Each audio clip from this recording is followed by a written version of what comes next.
vamos dar continuidade à Escola de Paz, dando continuidade também ao assunto diabetes, trazendo hoje uma especialista.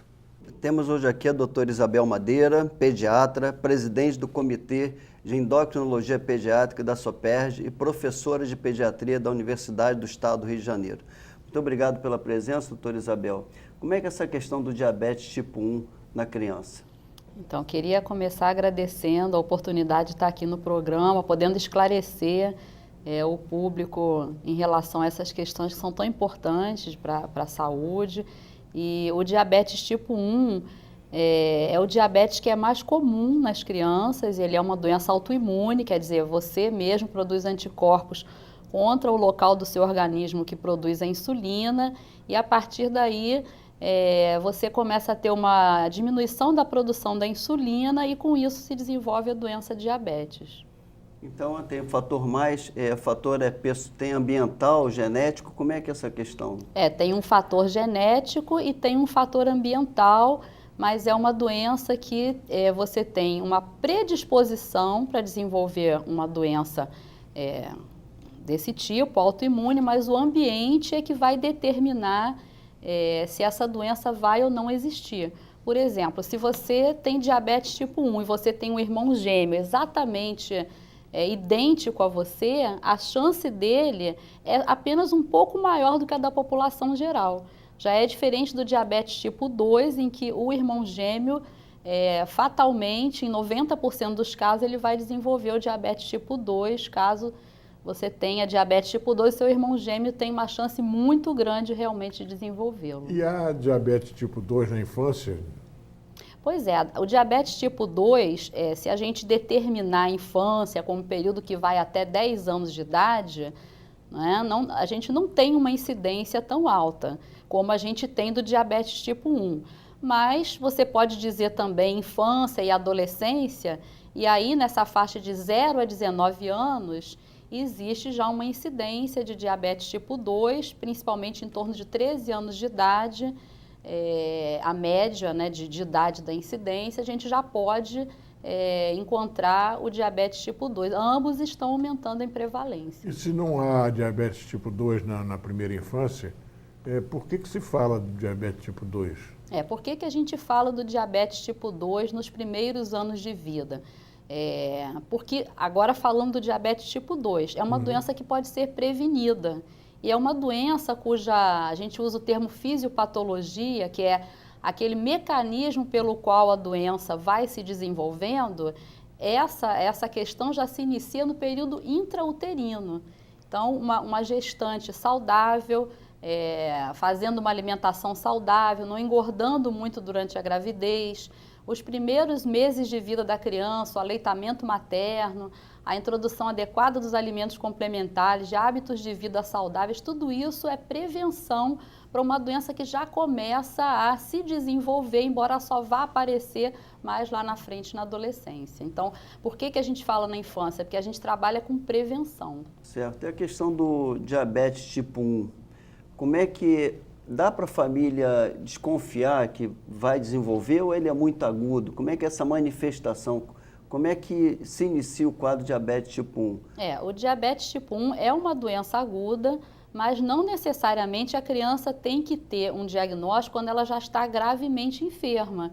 Existem alguns sinais, alguns sintomas que a gente observa que a família, atualmente as pessoas estão muito bem informadas, então uma criança que começa a emagrecer, beber muita água, urinar muito, uma fome fora do normal, a gente já pode suspeitar do diabetes tipo 1. E daí para frente a criança já começa a apresentar queda do estado geral, dor abdominal, astenia, uma criança que fica mais cansada. Então, essa criança que apresenta um desses sinais ou sintomas já deve ser levada ao pediatra para verificar a possibilidade. É interessante, porque normalmente se pensa em diabetes em pessoa obesa, né? E nesse caso, eu queria que a senhora reforçasse isso em relação a essa questão do emagrecimento.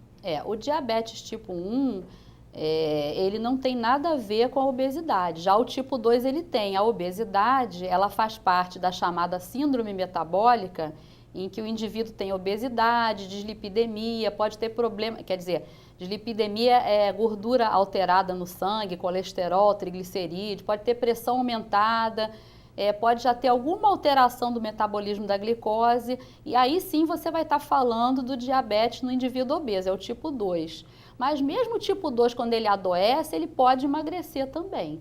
Já o tipo 1, ele não tem nada a ver com a obesidade. O indivíduo pode ser saudável e começar a desenvolver a doença até chegar ao ponto da ausência, da falta de insulina e esses sintomas que eu mencionei. Certo. E a questão uma vez feito o diagnóstico de diabetes tipo 1, como é que é esse acompanhamento da criança com diabetes tipo 1? Então, no caso do diagnóstico do diabetes tipo 1, geralmente as crianças são internadas. É difícil a gente fazer um diagnóstico de diabetes tipo 1 e já começar a utilizar insulina. A criança tem que fazer testes de glicose através de uma fitinha, uma perfuração no dedinho com dosagem de glicemia capilar. É muito difícil a família aprender tudo isso sem a gente internar a criança, embora isso seja possível. Mas muitas vezes a criança precisa realmente, clinicamente, ela tem necessidade de ser internada, porque ela está desidratada. Então começa com o tratamento durante a internação.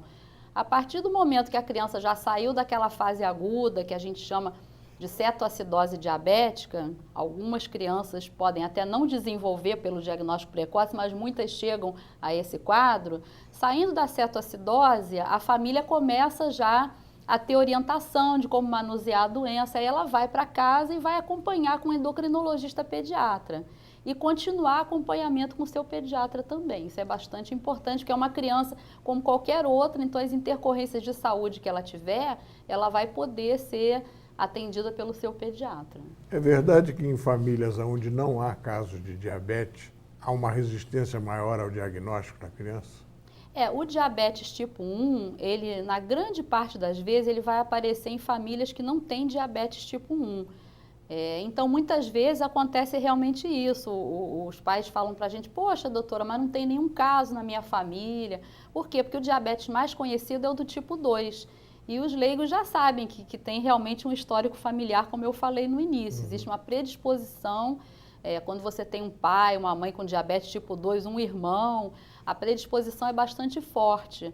Já no caso do tipo 2, a grande maioria dos casos você não vai ter um caso na família. Então as pessoas têm uma certa... mas eles percebem que o filho realmente não está bem e eles mesmos já trazem essa suspeita diagnóstica muitas vezes para o profissional de saúde. E essa questão da criança internada, o que é importante aí que a equipe possa trazer de informação, de orientações para a família?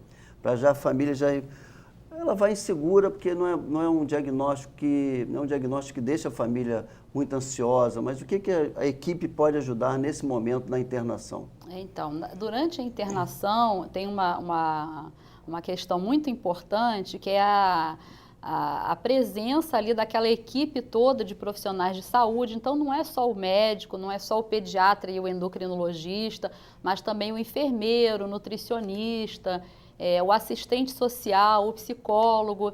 Eles podem estar ali conversando todos ali ao mesmo tempo e orientando aquela família, dando o suporte que ela precisa e aproveitar aquele momento da internação para fazer educação em saúde. Isso é bastante importante, não só educação em saúde, mas a família entender os seus direitos também junto ao poder público. A gente trabalha também com crianças de famílias de baixo nível socioeconômico e existem os direitos do paciente, que no sentido de receber a medicação, os insumos que são necessários. Então, o serviço social é bastante importante nesse momento também. O psicólogo, nessa situação aí da dificuldade, a família até aceita o diagnóstico, mas é uma mudança muito grande que vai acontecer na rotina. As pessoas, no final, elas se adaptam bem, o ser humano se adapta às condições que vão surgindo na vida. Mas muitos precisam realmente de uma ajuda. E o psicólogo também é bastante importante nesse momento, o enfermeiro ensinando a preparar a medicação, administrar a medicação, os testes que têm que ser feitos pelos próprios responsáveis, não só o médico, o pediatra e o endocrinologista, mas esses outros profissionais são muito importantes também. Em relação à E o orientação... nutricionista, esqueci de falar do nutricionista, que é importantíssimo, que é um dos tripés do tratamento do diabetes, é a insulina, a alimentação e a atividade física. Certo. E a questão de falar sobre complicações, sobre possibilidades, hipoglicemia, como é que seria isso para conversar com a família a respeito disso? É importante, são muitas informações, então a gente deve ir por etapas. Existem algumas coisas que têm que ser faladas. A hipoglicemia, por exemplo, ela não é nem considerada uma complicação, porque a criança com diabetes tipo 1 bem compensada, o indivíduo com diabetes tipo 1 bem compensado, ele vai com bastante frequência apresentar hipoglicemias. Então é uma coisa que a gente tem que conversar, porque a hipoglicemia ela pode ser uma coisa discreta, mas quando ela é logo reconhecida, ela vai ser resolvida antes que isso evolua para alguma situação mais complicada. Então, é uma das coisas que a gente conversa, sim. Efetivamente para uma complicação, né? Porque a hipoglicemia pode levar a lesão cerebral séria, então é importante que se faça essa prevenção. Na maioria das vezes a gente vai prevenir isso aí, isso é bastante raro acontecer. Como é que você reconhece uma hipoglicemia? Então, a hipoglicemia eu costumo conversar assim, muitas vezes durante a internação a criança já apresenta uma hipoglicemia, então o pai aprende a ver o que é uma hipoglicemia. Mas quando nunca viu, eu costumo dar o exemplo daquela pessoa que fica muito tempo sem comer e que pode passar mal, né? Então, inicialmente, antes de passar mal, o que acontece quando você fica muito tempo sem comer? Dá uma fome muito grande, né? Pode ficar irritado, né? E dá vontade de comer. E tem pessoas que quando ficam muito tempo sem comer, elas podem suar frio, ficar com taquicardia, com palidez, podem chegar até a desmaiar. Então, muitas pessoas, a maioria das pessoas já viu alguém com esse tipo de quadro e entendem o que a gente está explicando. A gente explica também o que acontece, por que a glicose cai, por que é importante a gente reconhecer isso e corrigir a tempo, né? Em relação ao tratamento,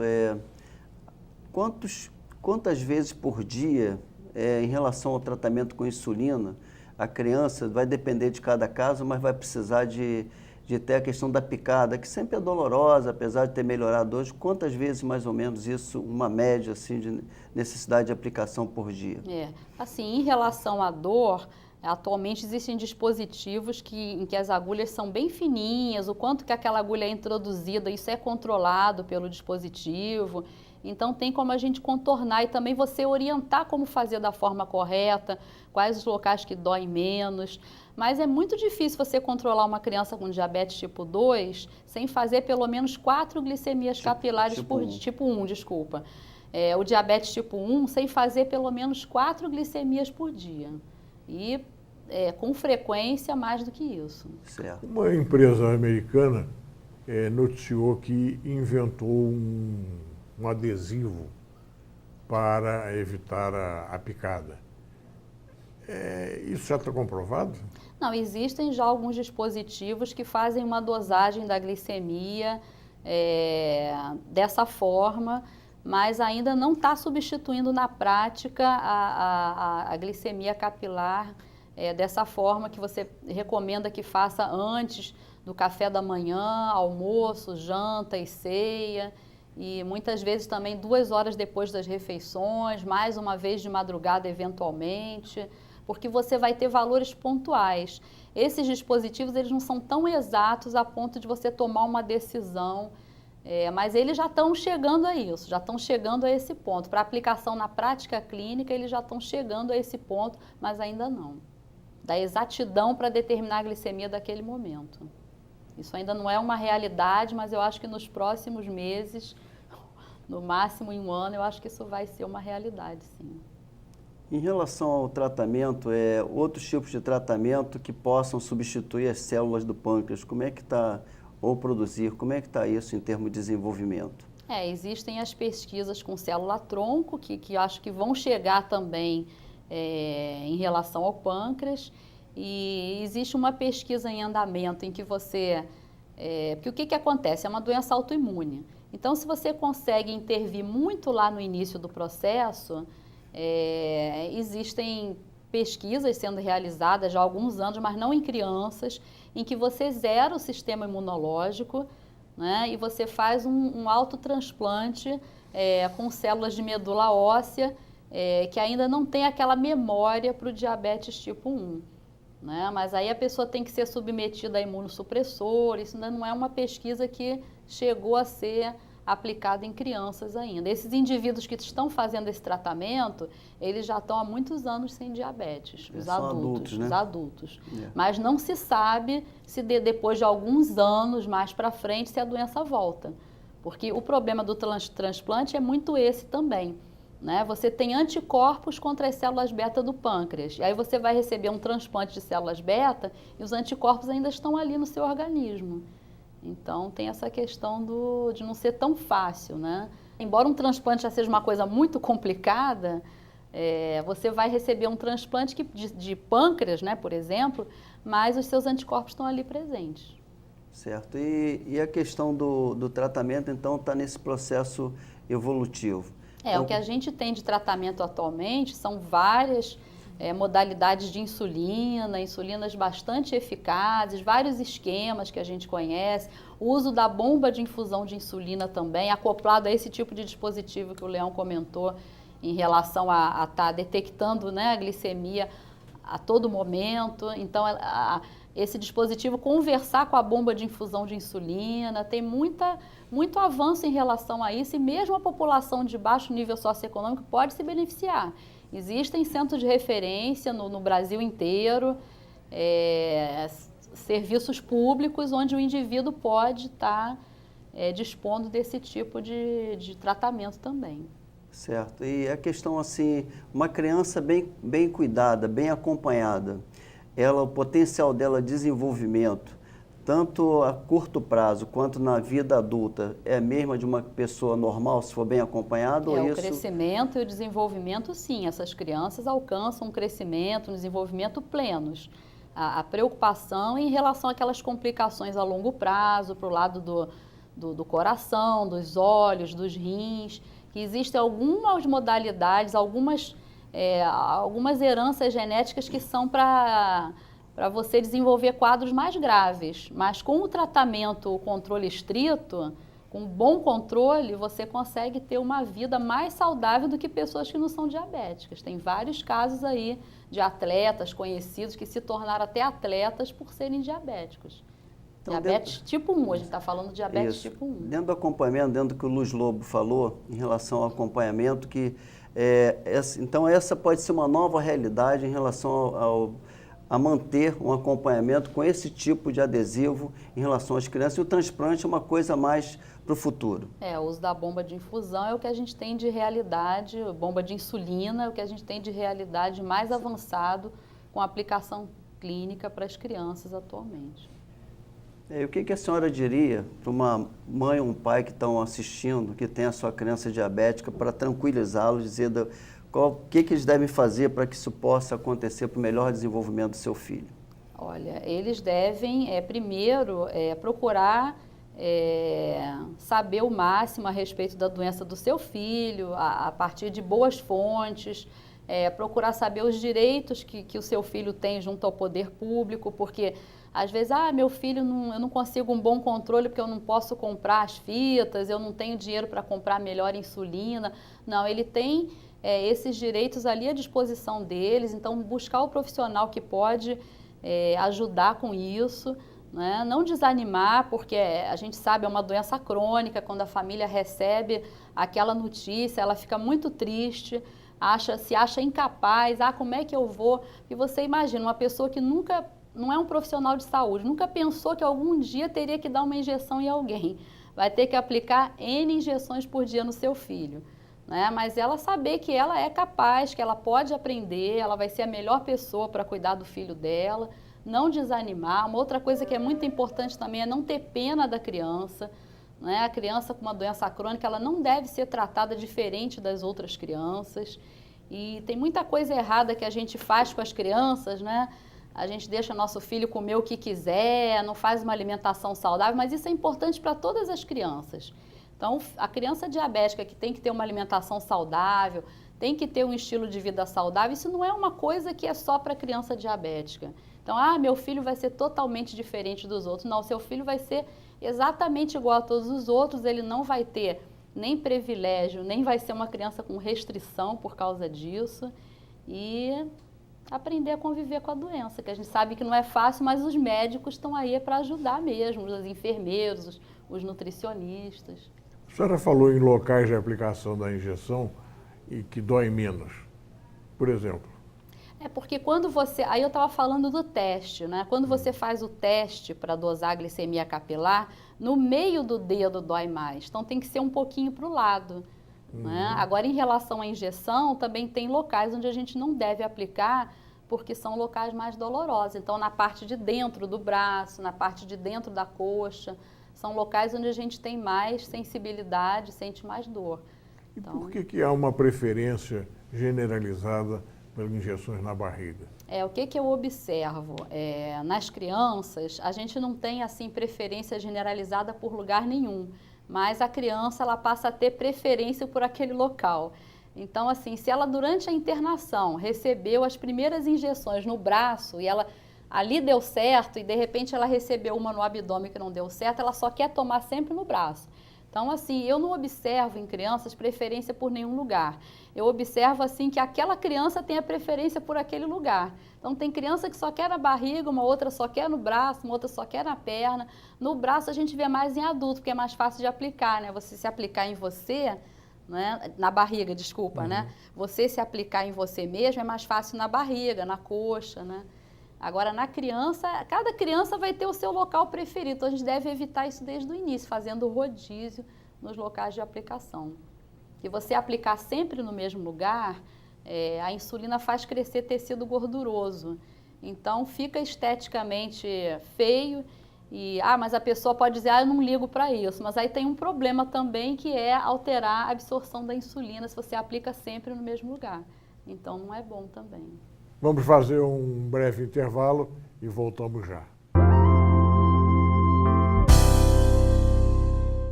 Voltamos com Escola de Paz, tratando do tema diabetes. Doutora Isabel, a senhora falava da necessidade de exercícios físicos para a criança. Que exercícios, principalmente? Então, para a criança diabética, são recomendados todos os tipos de atividade física que são recomendadas para as mesmas crianças da faixa etária delas. Então, pode até ser em função da preferência da criança, da facilidade daquela família ali de conseguir aquele tipo de atividade física. Não tem nenhuma contraindicação. Mais para frente, existem alguns tipos de esporte que não são muito interessantes para o diabético, né? Alpinismo, mergulho, de ficar muitas horas lá embaixo, que aí pode ter uma hipoglicemia, né? Mas para a criança não tem esse tipo de problema. Então, qualquer tipo de atividade física que seja recomendada para aquela faixa etária vai poder ser recomendada para a criança diabética. Então, vamos falar um pouquinho sobre alimentação. Que tipo de alimentação deve ter uma criança diabética? Então, como eu tinha comentado, deve ser uma alimentação saudável, como deveria ser para qualquer tipo de criança. Então, se você tem um bebezinho, que não é tão comum, a gente já encontra diabetes tipo 1 no lactente. Um bebezinho diabético, ele vai ter o aleitamento materno exclusivo até 6 meses de idade, quer dizer, vai mamar só no seio. Depois dos 6 meses, você já pega uma criança com mais de 6 meses diabética, vai fazer a introdução dos alimentos complementares da mesma forma que a gente faria para as outras crianças, para o pré-escolar, para o escolar, para o adolescente. A única questão é que a gente não deve adicionar açúcar na alimentação da criança diabética. O açúcar refinado que a gente também não deve acrescentar na alimentação da criança que não é diabética. Atualmente a gente também não recomenda mais o uso em larga escala do açúcar.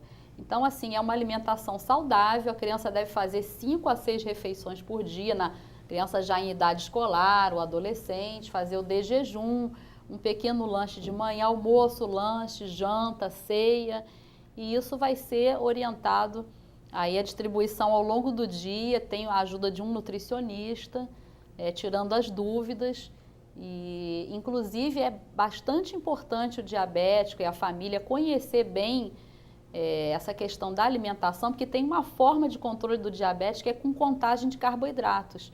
Então, é importante ele saber quanto ele precisa tomar de insulina para metabolizar aquela quantidade de calorias, por exemplo. Isso é bastante interessante. Então, ele tem que aprender bastante sobre alimentação saudável. A criança diabética tem problema de sono?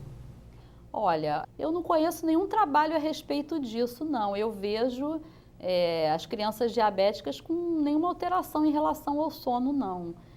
De ter mais insônia, ou mais dificuldade, distúrbios do sono, eu desconheço. Pelo menos na minha casuística eu não vejo esse tipo de problema.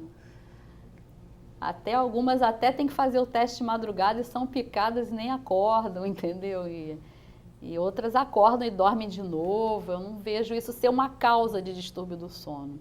Eu vejo até às vezes as pessoas pedindo glicemia, né, para criança com distúrbio do sono. Ah, será que ela está tendo uma hipoglicemia de madrugada e por isso está acordando de madrugada? Vamos investigar a possibilidade de diabetes em quem tem distúrbio do sono, mas eu não vejo isso descrito, nem na minha prática diária, não.